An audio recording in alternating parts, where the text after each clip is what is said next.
የጀመርነው ክፍል አለ ታስታውሱ እንደሆነ ምን ነው የጀመርነው? በመጽሐፈ ሩት ውስጥ ያተሰወረውን የእግዚአብሔርን መንግስት ስርዓትና የእግዚአብሔርን መንግስት እውነት ለመክፈትና ለማብራት ሙከራ ያደረግን ነው። ባለፈው ሳምንት ከስማቸው ተነስተን የነበሩበትን ዘመን መዳሰስ ጀምረን ነው ያቆምነው። በጣም አጉልተን ከተናገርነው ንግግር አንደኛው ሩት የወሰነችውን ውሳኔ ነው። መጽሐፈ ሩት መጽሐፍ ምዕራፍ 1 ላይ ብዙዎቻችን የምንወደውም እንደገናም ጥቅሶችም ላይ ሲለጠፉ የሚታዩ ናቸውና እሱን ጥቅስ አንብበነው ከዛ ለዛሬ የምንጨምረውን ነገር እናደርጋለን። አንዳንድ የምንናገራቸው ነገሮች ከሀገራችን የቤተ ክርስቲያን አካሄድ ጋር ተያያዥነት ያላቸውም ስለሚሆኑ ስንሰማም በደንብ ስንጸልይም በደንብ ስናስብም በደንብ እንድናስብ ይሁን። መጽሐፈ ሩት መጽሐፍ ምዕራፍ 1 ላይ ቁጥር 16 ላይ እንዲህ የሚል ቃል ባለፈው አንብበናል። ሩትም እንዲህ ያለች ይላል። አንድ ላይ ካነበባችሁልኝ ደስ ይለኛል። 1 2 3 ሩትም ወደምትሄጂበት እሄዳለሁ በምታድሪበትም አድራለሁና እንድተውሽ ካንቺም ዘንድ እንድመለስ አታስቸግሪኝ። ሕዝብሽ ሕዝቤ አምላክሽ አምላኬ በምትሞቺበትም ይሆናል በምትሞቺበትም ስፍራ እሞታለሁ በዚያም እቀበራለሁ። ከሞት በቀር አንቺንና እኔን አንዳች ቢለየን እግዚአብሔር ይህንን ያድርግብኝ እንዲሁም ይጨምርብኝ አለች። የምንማራቸውን ትምህርቶች ሁሉ በአጠቃላይ ስንማር ለግላችንም የምንጠቀምበት ከዛ ደግሞ እንደ ቅዱሳን አንድነት ለአጥቢያችን የምንጠቀምበትን ከዛ ደግሞ ለክርስቶስ አካል የምንጠቀምበትን ካለፈ ደግሞ እግዚአብሔር ከረዳን በዓለም ዙሪያ እግዚአብሔር ባለው ፕሮግራም ውስጥ ምን አይነት እውነት አለው ብለን እንድናስብ እፈልጋለሁ እና እንድናይ ስለሚያስፈልግ ትምህርቶችን በተቻለ መጠን እንደዛ ለማገናኘት እሞክራለሁ። ሩት እና ኑኃሚንን መጽሐፍ ቅዱስ ያስቀምጣቸው አንዷ አህዛብ ናት፣ አንዷ ምንድናት? የእስራኤል ወገን ናት። መጽሐፍ ቅዱስ ሲናገር ባለፈው ጊዜ ትርጉም ሰጥቻቸዋለሁ። ኑኃሚን ማለት ምን ማለት ነው? የተወደደች ማለት ነው። ኦኬ ኢሳይያስ መጽሐፍ ምዕራፍ 5 ላይ ሄዳችሁ ስታነቡ ስለተወደደችው ስለ ወይን ቦታዬ አይደለ እምቀኛውን ዜማ አለኝ ብሎ ይናገራል። ስለማ ሲናገር ስለ እስራኤል። የተወደደች የተባለችው ህዝብ ማን ናት? እስራኤል ናት። የኑኃሚን ባል ስሙ ማን ነው? አቤሜሌክ። አቤሜሌክ ማለት ትርጉሙ ምንድነው? እግዚአብሔር ነው ንጉስ ማለት ነው። እየሰማችሁ ነው? ንጉስ ማን ነው? እግዚአብሔር ነው ማለት ነው። በጣም ፕሮፌቲክ የሆነ ቤተሰብ ነው። ቤተሰቡ በማዘመን ነው የነበረው? መሳፍንት። መጽሐፍ ሲናገር መሳፍንትም ይፈርዱበት በነበረው ዘመን አይደለም የሚለው። በቤተልሔም በኤፍራታ ረሃብ ነበርና አንድ ቤተሰብ ወደ ሞዓብ ምድር ምግብ ፍለጋ ወጡ ይልና የወጣውን ቤተሰብ ሲናገር የባልየው ስም ማን ነው? አቤሜሌክ። ማን ነው ንጉስ ነው የሚሉት?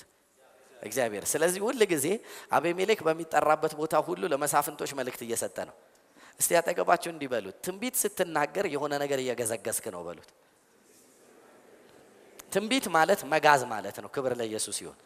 ምን ማለት መሰላችሁ? መቆረጥ ያለበትን ነገር ጊዜ ፈጅቶ ይቆርጣል። እየገዘገዘ ነው። እና አሁን እነ ኑኃሚን አቤሜሌክ ሲሉ ምን እያሉ ነው? በሌላ አነጋገር የመሳፍን ዘመን ያብቃ ማለት ነው። ገባችሁ? ኑኃሚን ደግሞ ማለት ምን ማለት ነው? የተወደደችው እስራኤል። ስለዚህ ምን ማለት ነው? አቤሜሌክና ኑኃሚን አንድ ላይ ሲሄዱ በተወደደችው እስራኤል ንጉስ ማን ነው እንጂ ማን አይደለም? መሳፍንቶች አይደሉም። የመሳፍንት ዘመን የእግዚአብሔር ፕሮግራም የሌለበት ዘመን ነው። መጽሐፍ ቅዱሳችሁም በደንብ እንደዛ የምታዩበት ነገር ስላለ ከዛ በኋላ ደግሞ በጣም የሚገርማችሁ ግን እንደዚህም በሆነ የትንቢት ቤተሰብ ውስጥ የተወለዱት ደግሞ ሁለቱ ልጆች ለትንቢቱ የተገቡ አይደሉም። መጽሐፍ ስታነቡ ሁለት ወንድ ልጆች ነበራቸው ይላል። ማንና ማ? መሐሎንና ኬሌዎን። መሐሎንና ኬሌዎን ግን አባትና እናታቸው ፕሮፌሳይ ለሚያደርጉት ነገር ብቁ አልነበሩም።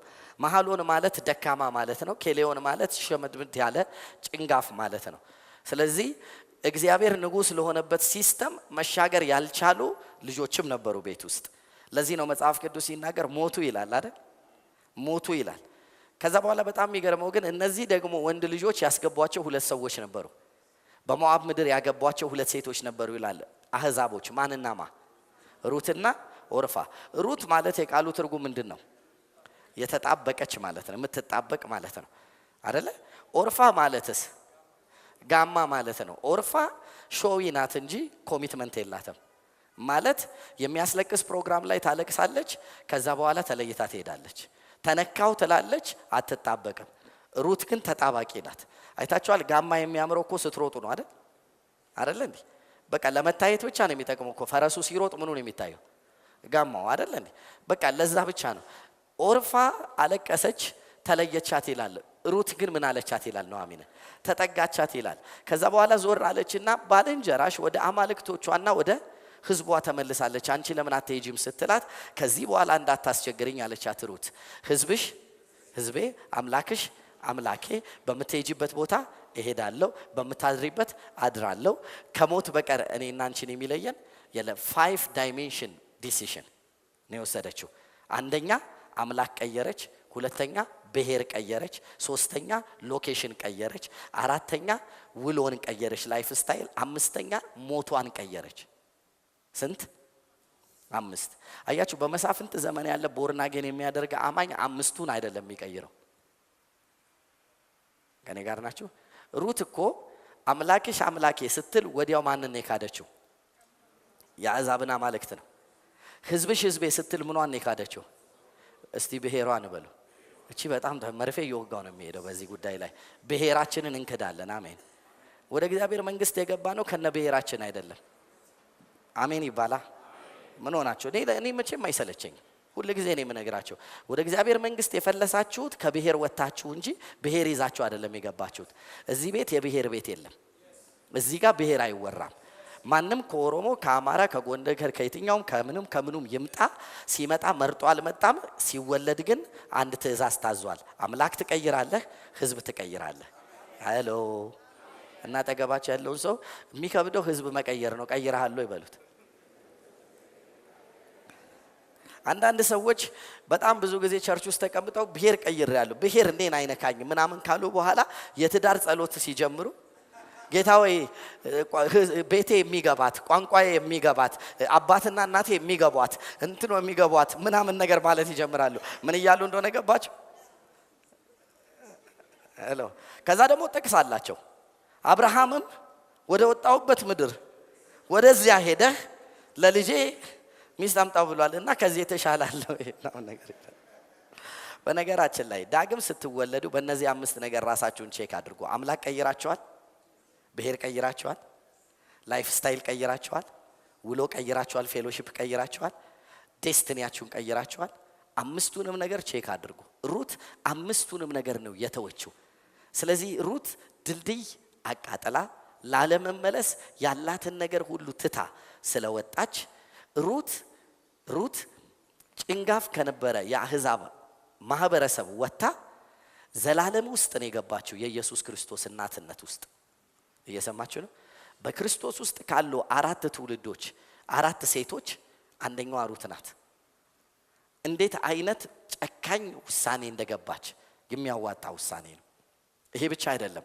ወደፊት አስፍተን ስንመለከተው ሩት ማንን ተጣበቀች ነው የሚለው? ማንን? ኑኃሚንን የተጣበቀችው። በደንብ ስሙኝ። ማንን የተጣበቀችው? ኑኃሚንን ነው። አሁን በደንብ እንድትሰሙ ፈልጋለሁ፣ ምክንያቱም ወደፊት ሰፊ ቴዎሎጂ ስለማስተምር። ሩት የአሕዛብ ቸርች ናት የምትወክለው። ሩት የእስራኤልን አምላክ ምኔ ነው ያለች? አምላኬ ነው ያለች። የእስራኤልን አምላክ የተዋወቀችው በማ በኩል ነው? በሩት በኩል ነው፣ በኑኃሚን በኩል ነው። ሩት የአሕዛብ ቸርች ናት። በፍጥረቷ የቁጣ ልጅ ከነበሩት ውስጥ የእስራኤልን አምላክ ዕውቅና ሰጥታ ለማ የተጣበቀች? ከኑኃሚን ጋር የተጣበቀች። ቦዔዝ የኑኃሚን ዘመድ ነው። ታሪኩን በኋላ እንደርስበታለን። ቦዔዝ ምንዋ ነው ለኑኃሚን? ዘመዷ ነው። ኢየሱስም ለእስራኤላውያኖች ዘመዳቸው ነው። የመጣው ከአይሁዶች ነው። በዘር ኢየሱስ አይሁዳዊ ነው። አጠገባቸው ያለውን ሰው ኢየሱስ በዘር አይሁዳዊ ነው በሉት። እየሰማችሁኝ ነው? እያወራው ያለሁት ከይሁዳ ነገድ የሆነ አንበሳ አይደል የምትሉት? ኢቭን ኢየሱስ ከሙታን ተነስቶ ራሱ ታይትሉ የይሁዳ ነገድ ነው። ሄሎ ምን እያልኳችሁ? ቲዮሎጂያችሁን አስተካክሉት። ኢየሱስ ሲመለስም የይሁዳ ነገድ ነው። ሄሎ ምክንያቱም ገዢነት በትረ መንግስት ከይሁዳ አይወጣም ተብሏል። ለምን ሲባል ኢየሱስ ነው። ስለዚህ ሲመለስ ራሱ ታይትሉ ምንድነው? የይሁዳ ነገድ የሆነ አንበሳ፣ የነገስታት ንጉስ፣ የጌቶች ጌታ አይደል እንዴ የሚለው? እሺ ደግሞ ሌላ ቦታ ስታነቡ እኮ ወደ ወንድሞቹ ቤት ይመጣል አይደል የሚለው? አይደል እንዴ? ወደ ወንድሞቹ ነው የሚለው። ወንድሞቹ እነማን ናቸው? እስራኤላውያኖች ናቸው። እንድትሰማ እኛ ወንድሞቹ አይደለም። እየሰማችሁኝ ነው? በዚህ በዘር እኛ በኩር በመሆን ከሙታን በመነሳት በኩር ስለሆነ ነው ወንድማችን ያደረግነው። በቡክርና ከሙት ሲነሳ ነው ወንድም ያደረገን አህዛቦችን። እነሱ ግን በምን በዘር ወንድሞቹ ናቸው። የወጉትንም ያዩታል። የወጉት እነማን ናቸው? እስራኤሎች ናቸው። ስለዚህ አሁን ተመልከቱ፣ ቦዔዝ የማ ተምሳሌት ነው? የክርስቶስ ኢየሱስ ነው። ቦዔዝ የማ ዘመድ ነው? የኑኃሚን ዘመድ ነው። ሩት ምንድናት? የአሕዛብ ቸርች ናት። ስለዚህ በመጨረሻው ዘመን ምን ይለኛል መሰላችሁ? የአሕዛቧ ቸርችና እስራኤል ይጣበቃሉ። ከዚህ በኋላ እየጨመረ የሚሄድ መዋደድ ይኖራል ማለት። ከዚህ ገንዘብ እንልክላቸዋለን፣ እንባርካቸዋለን። አጠገባቸው ያለውን ሰው አሜን በልበሉ። ምን ሆናቸዋል? እንባርካለን። ይድረስ ለእስራኤል $10,000 ከሊቪንግ ክራይስት ቼክ እየተጻፈ በደንብ በግልጥ ነው የምንናገረው። እንልክላቸዋለን። ምክንያቱም የተወደዱት ህዝቦች እነሱ ናቸው። እና ታዲያ ለሆነ ሚኒስትሪ አጋንንት አውጪ ሚኒስትሪ ልልክ ነው? ከላኩ የምልከው ለእስራኤል ነው። ምክንያቱም እግዚአብሔር የሚባርኩን እባርካለሁ። እስራኤልን በመጨረሻው ዘመን ከባድ ድንጋይ ያደርጋታለሁ። መጽሐፍ ነው የሚናገረው። ቢብሊካሊ ሩት ማንን ተጣበቀች ነው የሚለው? ኑኃሚንን። አይ ቴል ዩ የመጨረሻው ዘመን የአሕዛቧ ቤተክርስቲያን እስራኤልን መባረክና መጣበቅ ስትጀምር ፌቨር ይወርድላታል። የአሜሪካ ቤተክርስቲያን ብልጽግናዋ ሚስጥሩ ያለው የእስራኤልን አይደንቲቲ ስለተቀበለች ነው። እየሰማችሁኝ ነው? እኛ ሀገር ያለ እርግማን አንዱ የሚሰበርበት መንገድ ቸርች ለእስራኤል መጸለይ፣ እስራኤል ጋር አብራ መቆም፣ መንግስታችን እስራኤልን በተመለከተ ጠማማ የሆነ ውሳኔ እንዳይወስን ማገድ የምትችል ቸርች ስትቆም ድህነት ይሰበራል። ለመሰላችሁ ኖርማሊ እኔ ልንገራችሁ፣ እኔ በህይወቴ ካስዬ የሚያውቀው ምን እዳው መኪና አለ፣ እነ ዮዮ የሚያውቁታል፣ እነ በምኒም ከተካበደ መኪና አይደለም፣ ግን 00 እያለ ውድ ነው ስገዛው ቤቴ ቁጭ ብዬ ቲቪ እያየው አንድ የእግዚአብሔር ሰው ወጣና እንዲህ አለ፣ በእስራኤል ላይ ዘር እንዘራለን። ምን ዘራው ዘር የወንጌል ስርጭትን ለማድረግ የታሰበ ፕሮጀክት አለ ምናምን ነገር እያለ ያወራል። ከዛ እየሰማሁት እያለ የእግዚአብሔር መንፈስ ድምጽ ሳትጠይቅ ስጣለኝ። ከዛ ደሞዜን ሙሉውን አነሳሁና ለንደን ለነበረ ጓደኛዬ በዚህ አካውንት ከአረብ ሀገር ሲላክ ጥሩ ስላይደለ በዚህ አካውንት አስገባ ብዬ ሰጠሁት እና አስገባ። ከዛ መጨረሻ ላይ ገስዋት ከ2 ወር በኋላ ማለት ነው 115,000 ድርሃም ቼክ ነው የተሰጠኝ ለመኪናዬ። አይ ቴል ዩ ህይወት የሚሰራው እስራኤልን በመባረክም ነው፣ ስለማውቀው ነው። ለምንድን ነው እንዲህ የምላችሁ? ኢትዮጵያ ውስጥ እርግማን ያመጣብን ድህነትን እንድንቀፈቀፍ ያደረገን የነገስታቶች በደል አለ።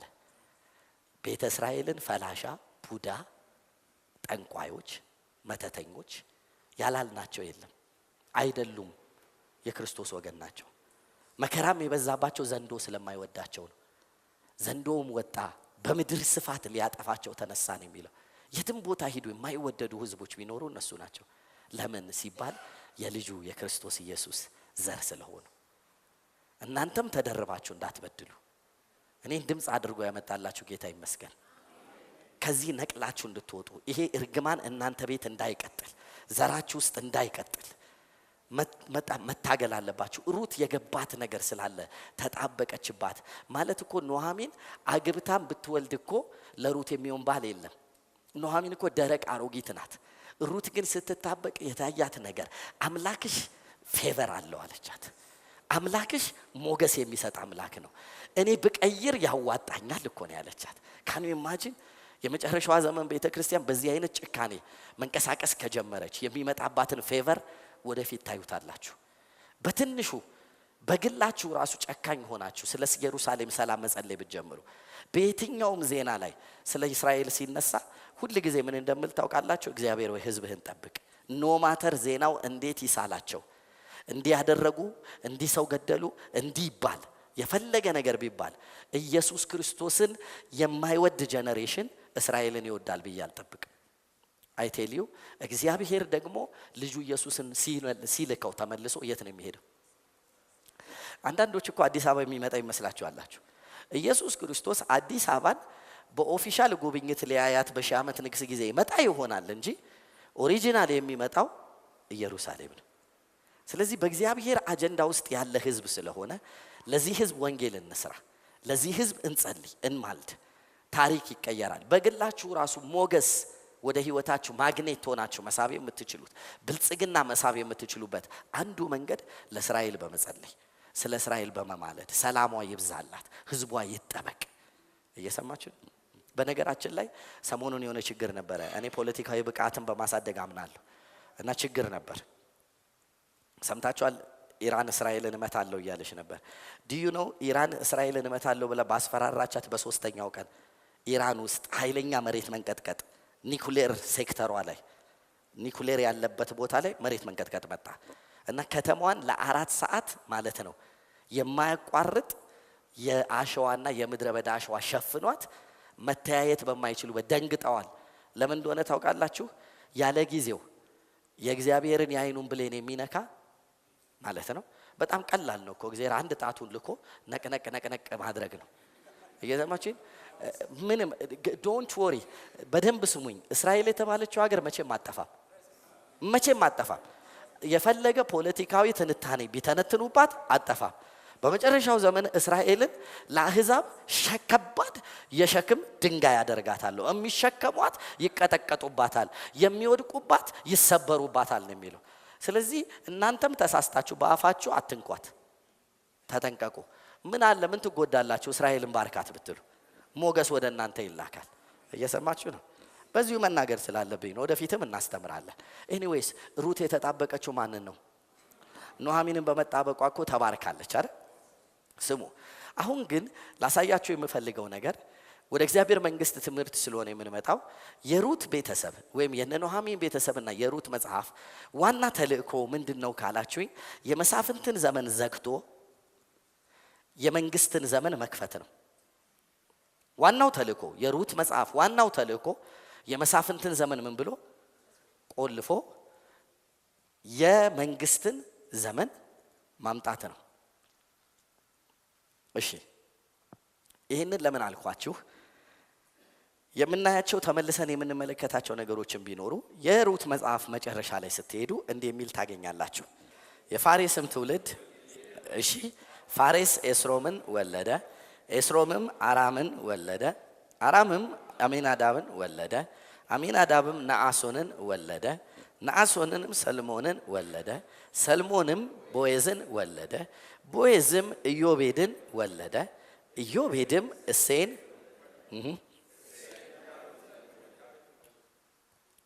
ተመልከቱልኝ። አሁን የምሰጣችሁን ነጥብ እንድትይዙ። ቦዔዝ ኢዮቤድን ወለደ፣ ኢዮቤድ እሴይን ወለደ፣ እሴይ ዳዊትን ወለደ አይደል የሚለው? እሺ በጣም የሚገርማችሁ እዚህ ቦታ ላይ ታሪኩን ሲዘግበው ነው እንጂ እንዲህ ያለው ዳዊት ገና አልተወለደም፣ እሴይም አልተወለደም። አሁን ገና ማን ሊወለድ ነው?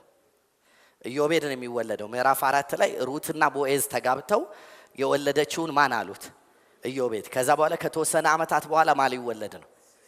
እሴይ። ከእሴይ በኋላ ማን ሊወለድ ነው? ዳዊት። ገና ያልተወለዱትን ሁሉ ነው አይደል የከተተው። ምን እያለን ነው መሰላችሁ መጽሐፉ? የመጽሐፈ ሩት ዋናው መልእክቱ ይሄ ነው የሚለን። ምንድነው የሚለን? ከመሳፍንት ዘመን ወደ ዳዊት ዘመን ሽግግር ይደረጋል። ከመሳፍንት ዘመን ወደ ማ ዘመን? ወደ ዳዊት ዘመን። የዳዊት ዘመን ምን አይነት ዘመን ነው ስትሉ የመንግስት ዘመን ነው። የመንግስት አስተሳሰብ፣ የመንግስት አወቃቀር ያለበት ዘመን ነው። አሁን ከኔ ጋር እንድትሄዱ የምፈልገው ነገር አለ። መጽሐፋችሁን ስታነቡት በምዕራፍ 1 ላይ መቼ ነው ይሄ ነገር ታሪኩ ሆነ የሚለው? ምዕራፍ 1 ቁጥር 1 መሳፍንትም ይፈርዱ በነበረበት ጊዜ አይደለ ሆነ ታሪኩ። ኦኬ ምዕራፍ 4 ሲጨርስ ደግሞ ምን ብሎ ነው የጨረሰው? ዳዊትን ወለደ። ከመሳፍንት ዘመን አይደል ቀጥታ ስለማን ነው መጨረሻ መዝጊያ የተደረገው? ዳዊት። ምን ማለት ነው? ከመሳፍንት ዘመን ጉዳይ ጋር መፍትሄ ተደርጎ የተነሳው ማን ነው? ዳዊት ነው። እንዳትረሱ ግን ከዳዊት በፊት ግን ሌላ ንጉስ ነበር። ማ? ሳኦል። በጣም የሚደንቃችሁ ሳኦል ግን በመንግስትነት አልተመዘገበም፣ በመስፍንነት ነው የተመዘገበው። እየሰማችሁ ነው? ሳኦል እንኳን መንግስት አይደለም፣ ሳኦል መስፍን ነው። ባህሪው የመስፍን፣ ውሎ የመስፍን፣ አስተሳሰቡ የመስፍን፣ ፍላጎቱ የመስፍን፣ ስራው የመስፍን፣ የሚያደርገው ነገር ሁሉ የንጉስነት ሳይሆን የመስፍንነት ነው። ለምሳሌ ከሳኦል ባህሪ አንድ ነገር ላሳያችሁ። ሳኦል እንደ መንግስት ከእግዚአብሔር በወጣ ድምጽ ሳይሆን መኖር የሚፈልገው ከህዝብ በወጣ ድምጽ ነው መኖር የሚፈልገው። የህዝብ ቮት ነው የሚያስፈልገው። ሳኦል ማለት በካልኩሌሽን የሚኖር መስፍን ነው ማለት። ህዝቡ ከብቱን አነካም ካለ እናንተ ደስ ይበላችሁ እንጂ አንነካም ነው የሚለው። አግኝታችሁኛል ማለት የመሳፍንትን ዘመን ያራዘመ ሌላ የንጉስ ስም ተቀብሎ ግን ምን የሆነ መስፍን የሆነ ሰው ነው። ስለዚህ የእግዚአብሔር ቃል ደግሞ ስለማይዋሽ ሳኦልን አልጠቀሰውም። ሳኦልን የመሳፍንት ዘመን ውስጥ ነው የከተተው። አብራችሁ ናችሁ? እሺ ከኔ ጋር ሁኑ። አሁን የመሳፍንትን ዘመን ባህሪ ቶሎ ቶሎ ብዬ አጽፋችሁና ከዛ በኋላ እንዴት የመንግስት ዘመን ባህሪ በጣም ትልቅ ልዩነት እንዳለው እንድንመለከት አደርጋቸዋለሁ። የመሳፍንትን ዘመን ባህሪ መጽሐፍ ቅዱሳችሁ ሲያስቀምጠው እንደዚህ ነው የሚለው። በዚያም ዘመን ምን የለም? በእስራኤል ዘንድ ምን የለም? ንጉስ የለም ይልና ከዛስ ሰው ሁሉ በፊቱ መልካም መስሎ የታየውን ያደርግ ነበር። ከኔ ጋር ናችሁ? ስለዚህ የመሳፍንቶች ዘመን ባህሪ ምንድነው ካላችሁ አናርኪዝም ነው። አናርኪዝም ማለት ወደ አማርኛው ሲተረጎም ሰው ሁሉ የፈለገውን የማድረግ መብት አለኝ ብሎ በዲሞክራሲ ቅባት ያለ መረንነት ማለት ነው። ደግመዋለሁ። አንድ ጊዜ እነመለስ ዜናዊ ወደዚህ ሀገር ከገቡ በኋላ ስለ ዲሞክራሲ ስብከት ጀመሩንና ከዛ እኛም ዲሞክራሲ ምክንያቱም በደርግ ጊዜ ስንፈራ ነበር ዲሞክራሲ በጣም እንደሚያዋጣ ከስብከቱ አኳያ ሰማን። አዎ ምናምንና አምባሳደር ጋር አንድ ቀን ሊስትሮ ጫማ ያስጠረኩ ያለ ሊስትሮ አስፋልቱ ውስጥ ገብቶ ነው እኔን ጫማ የሚጠርገው። ከዛ አየሁትና አንተ ልጅ አልኩት መኪና እንዳይገጭህ ወደዚህ ገባ ስለው ዲሞክራሲ ነው አለኝ። እየሰማችሁኝ ነው? ፕሪንሲፕል የተጣረሰ ዲሞክራሲ መረንነት ነው። የመሳፍንት ዘመን የሚታወቅበት ባህሪው ህዝብ ሁሉ ምንድን ነበር? መረን ነበረ። የፈለገውን የሚያደርገው በላዩ ላይ በህይወቱ የሚናገር ስልጣን አልነበረውም።